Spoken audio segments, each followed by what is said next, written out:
I'm Brad Taylor, and this is my writer's dossier. No writers were harmed in the production of this podcast.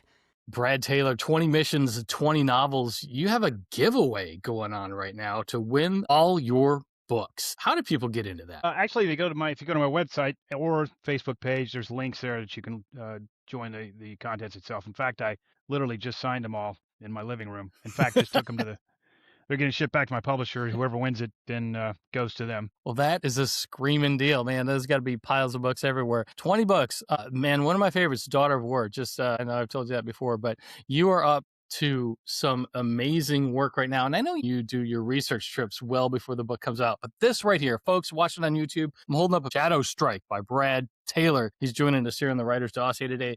And Brad, this right here, I found that this was so significant. You couldn't have timed it any better. I mean, I want you to tell everyone what Pike, Jennifer, and the task force is up to in Shadow Strike, but I've got a spoiler alert. I mean, folks, this thing is ripped from the headlines. We're in the middle of it right now. So what have you got for everyone today, Brad?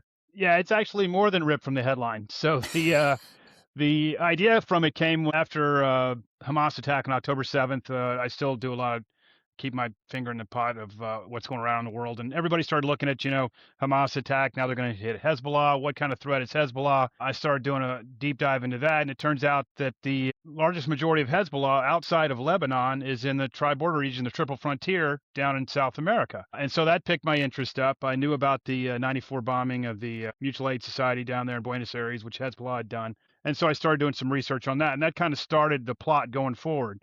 Well, the original ending of this thing was basically Midnight Hammer. So just as I'm finishing the book, Israel attacks, we do Midnight Hammer, we blister all their missiles and all that kind of stuff. And I call my publisher, I'm like, well, I kind of ruined my book. So I had to do a significant amount of rewrites. It wasn't that, it's kind of like what I told my publisher, she was in a panic and saying, we're all doomed. I said, not really. It's kind of like if I wrote a story about the hunt for Bigfoot.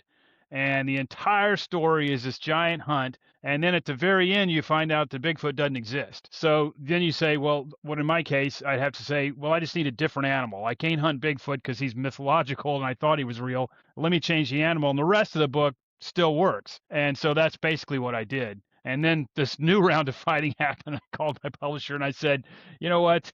These guys had waited a month. I look like Nostradamus.